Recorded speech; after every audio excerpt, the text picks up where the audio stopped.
My name is Zoey. I am 25 years old. I work in a small office in the city.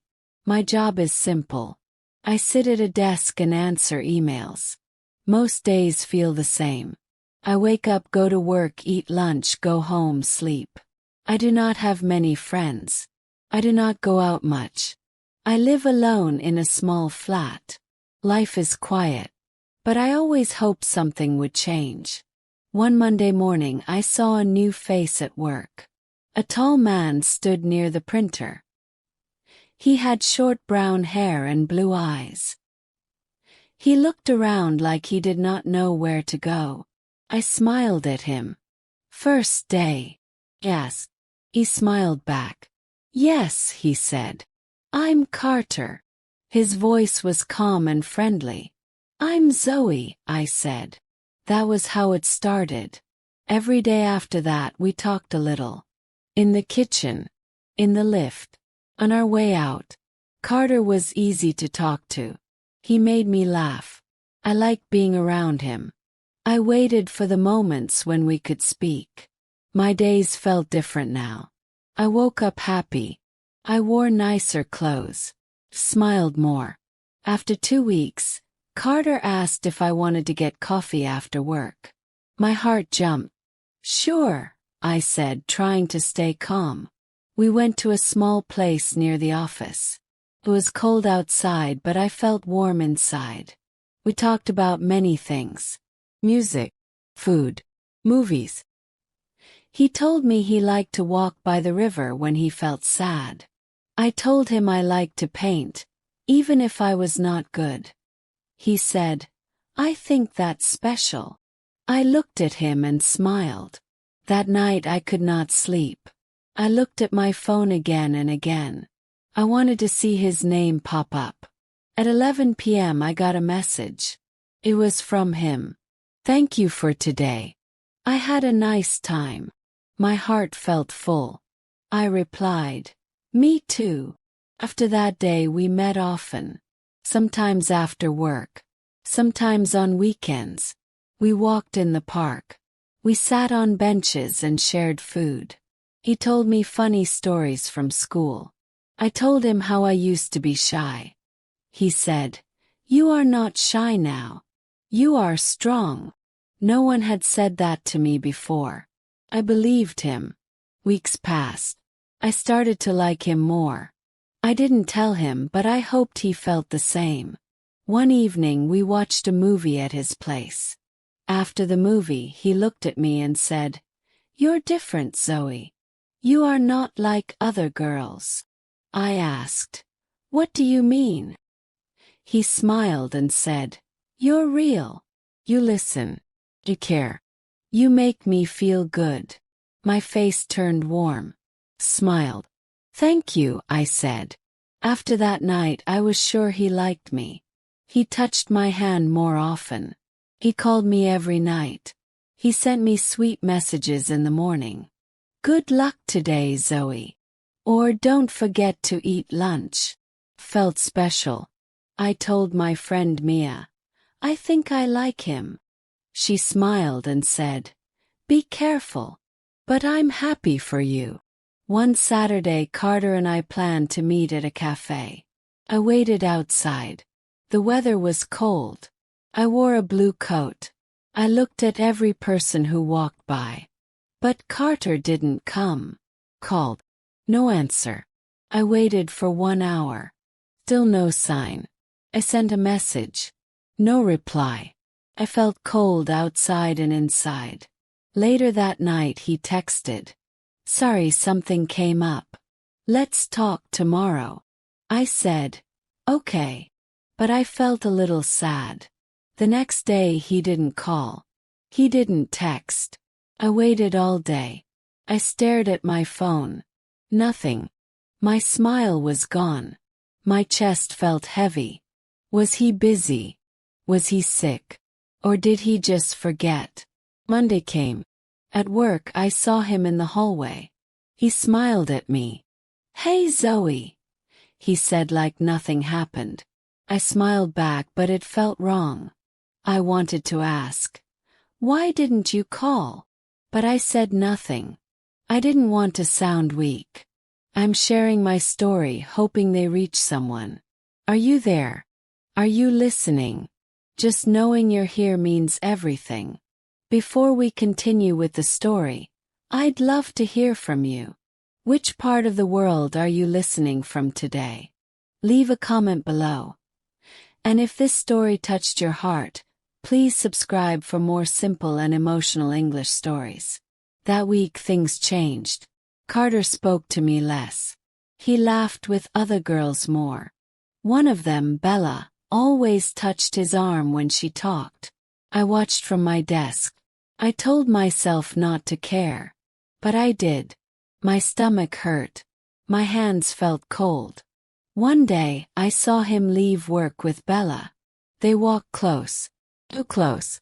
I stopped walking. I watched them turn the corner. My heart dropped. I went home and cried on my bed. Why did he say I was special? Why did he make me feel close? Was it all a game? I didn't know. But deep inside something told me this story was not what I thought. That night I could not sleep. My eyes were open in the dark. I kept thinking about Carter and Bella. I saw them walking together again and again in my mind. I tried to stop but I couldn't. Felt sick. Felt small. I wanted to ask him why. But I didn't want to hear the answer. What if he said it was nothing? What if he said it was true? I didn't know what was worse. The next morning I looked tired. My face had no color. I put on makeup, but I still looked sad. At work I tried to smile. I sat at my desk and answered emails. Carter passed by. He said, "Hey," and gave me a small smile. I looked at him and said, "Hi," but my voice was soft. He didn't stop. He walked away. I looked down at my screen. My hands felt cold again. Lunch I sat alone. I didn't want to eat. I just looked at my food. Then Mia came and sat with me. She looked at me with kind eyes. "You okay?" she asked. I wanted to say yes. But I didn't want to lie. So I said, "I don't know." She reached for my hand and held it. I looked at her and said, "I think Carter is seeing someone else." She said nothing at first. Then she said, "I'm sorry." That made me cry. Not loud.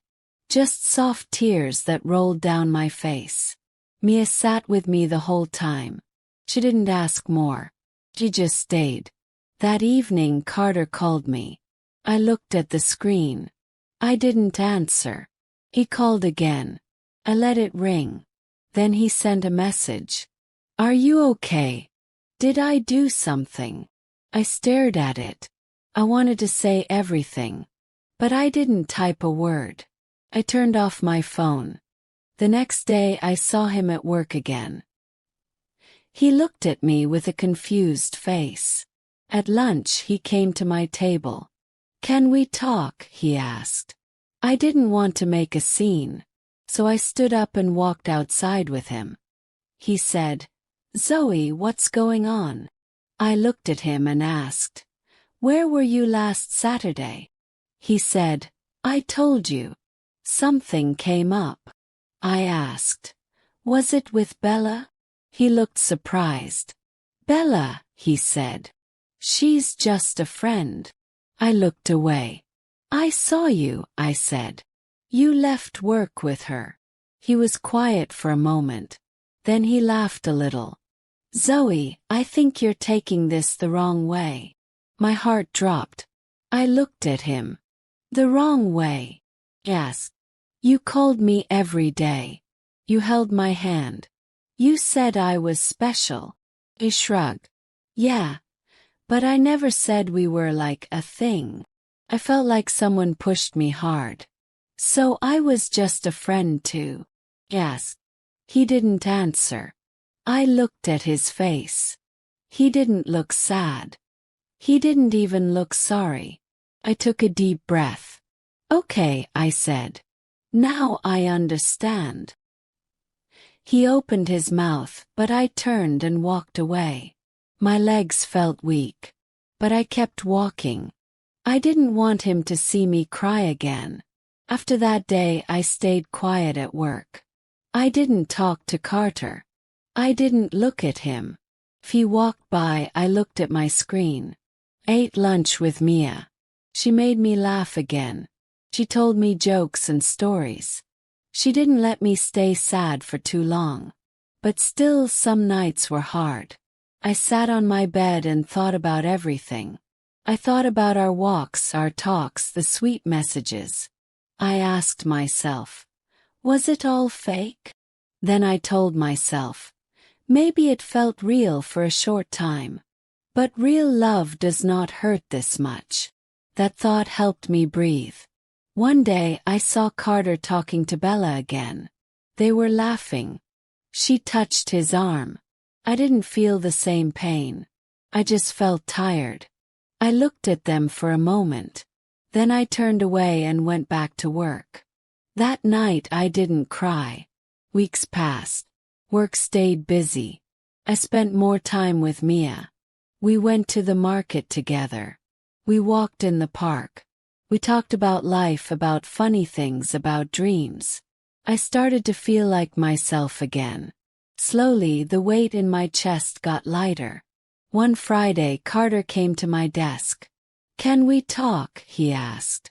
I looked at him. I felt nothing strong. Just a little surprise. "Why?" I asked. He looked nervous. "I just want to say I'm sorry. I didn't mean to hurt you."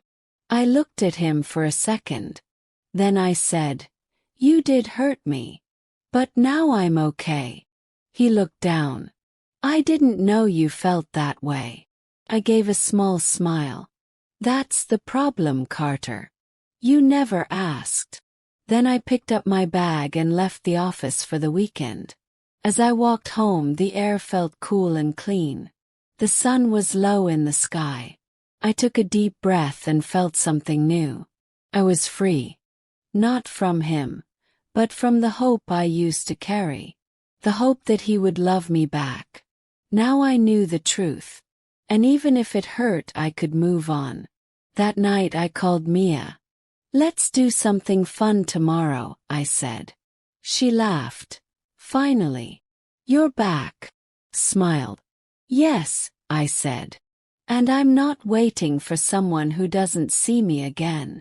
Saturday morning came with soft sun and quiet streets. I woke up early and made tea. The air felt fresh. I opened the window and looked outside. People walked their dogs. Child rode a small bike.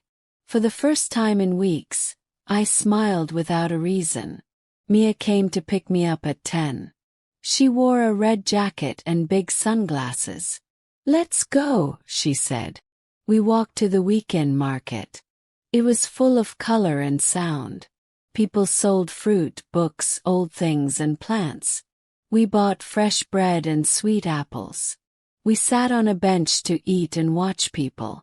"You look happy today," Mia said. Smiled. "I think I am." We talked for a long time. Then Mia looked at me and said, "So, what's next for you?" I thought for a second. "I don't know," I said. "But I don't want to feel small anymore. I want to do things that make me feel good." Mia nodded. "Good. You deserve that." The next week at work felt calm. Carter stayed away. Sometimes I saw him near the printer or walking with Bella. But it didn't hurt now. He was just someone I used to know. Someone who didn't see me clearly. And I didn't want to be seen like that ever again. One afternoon, my boss called me into her office. "Zoey," she said, "I want you to help with a new project. It's a big one. You'll work with a small team. Are you interested?" I was surprised. No one had asked me to lead anything before. I felt nervous, but I said, "Yes, I'll do it." That project changed everything. I worked with 2 other people, Liam and Sophie. They were kind and smart. We met every day. We shared ideas and solved problems. I started to enjoy work again. Had a voice. Had a role. I was needed. One day Liam said, "You explain things well. You should do the final presentation." I laughed. "Me?" He smiled. "Yes, you. You're good at it." Felt shy. But I also felt proud. That weekend I stayed home and practiced. I stood in front of the mirror and spoke out loud. I wrote simple notes and learned what to say. I was still scared, but I wanted to try. On Monday, the team gave the presentation. I stood in front of 10 people. My heart beat fast. My hands were cold. But I looked at the screen and spoke. My voice was clear. I finished with a smile. People clapped. My boss said, "Well done, Zoey." I looked at Liam. He gave me a thumbs up. After the meeting, I sat at my desk. My chest felt warm. I had done it. I didn't need Carter's messages. I didn't need anyone to make me feel special. I could be proud of myself. That was enough. One evening after work, Mia called. "Want to meet someone?" she asked. I laughed. "What do you mean?" She said, "Just come. I'll explain later." I put on a light dress and met her at a small cafe. Mia was already there with a man. He stood up and smiled at me. "Hi, I'm Jack," he said. He had kind eyes and dark hair. I sat with them and we talked. Jack was funny and gentle. He asked me questions and listened to my answers. He didn't speak too much. He didn't try too hard. He was just nice. After an hour, Mia stood up.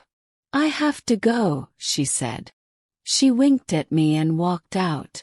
Jack and I looked at each other and laughed. We stayed for another hour. Then he asked, "Can I see you again?" Smiled.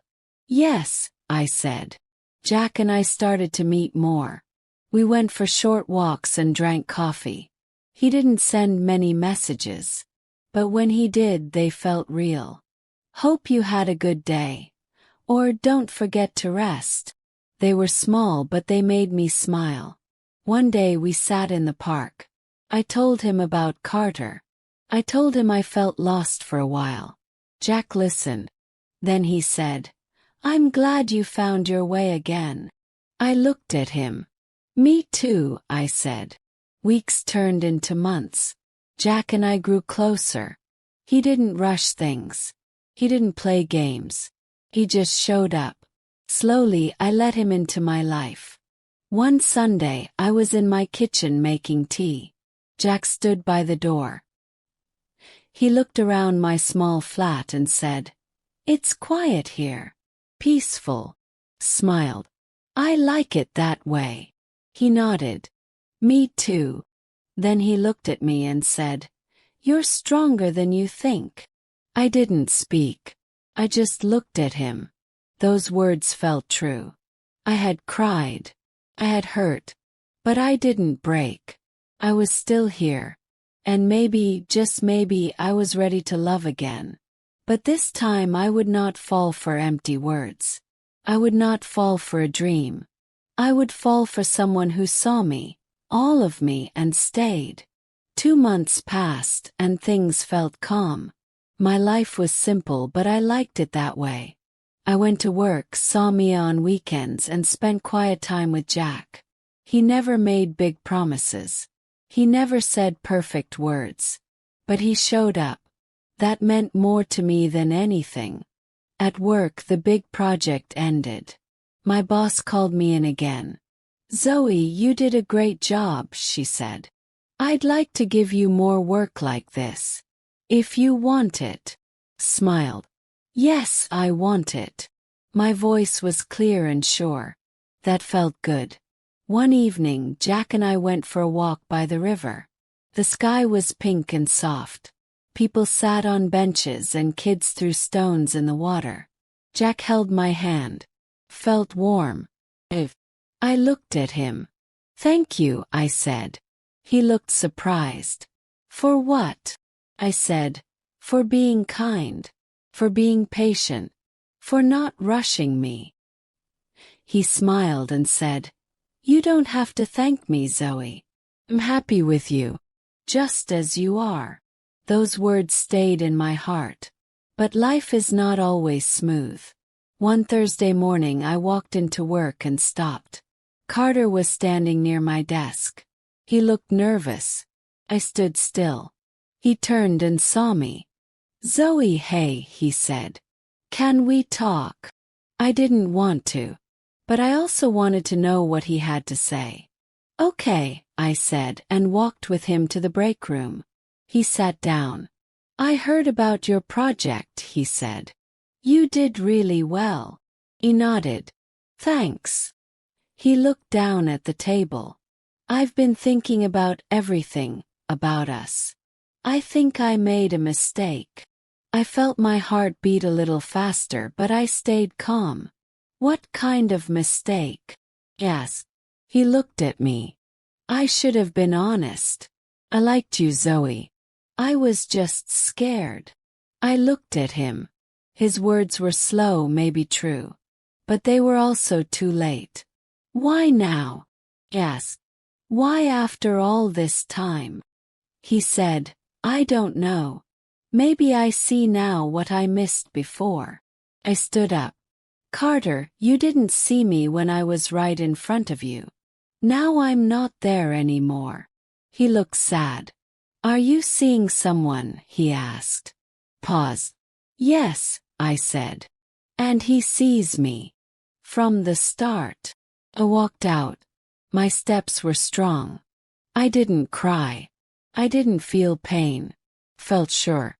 Carter was part of my past now. A part one had learned from. That evening I met Jack again.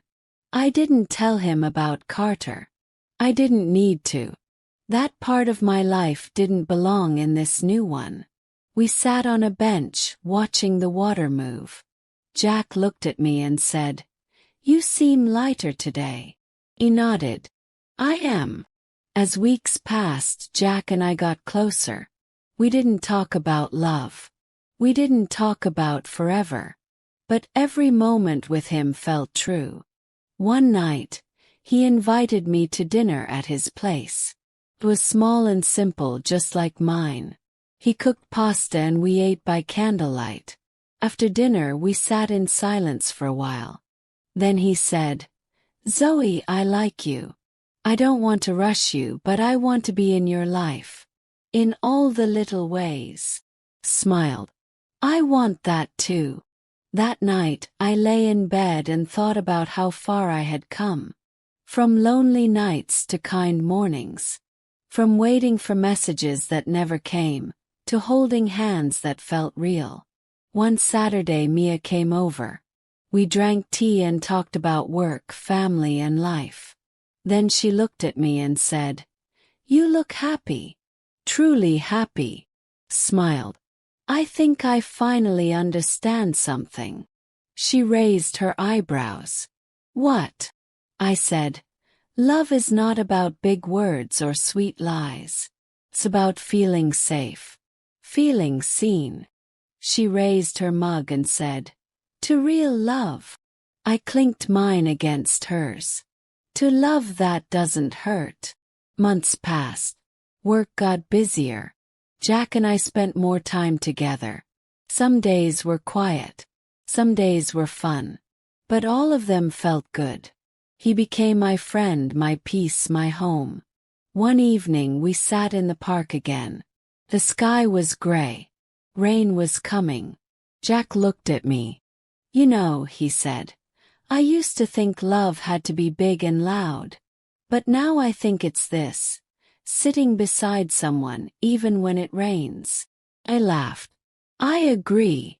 Then he reached into his jacket and pulled out a small box. My heart stopped. He opened it. Inside was a ring. Simple. Silver. I don't want to rush, he said. But I want to grow with you. One small step at a time. Will you walk with me? My eyes filled with tears. Not of pain but of peace. I said, yes.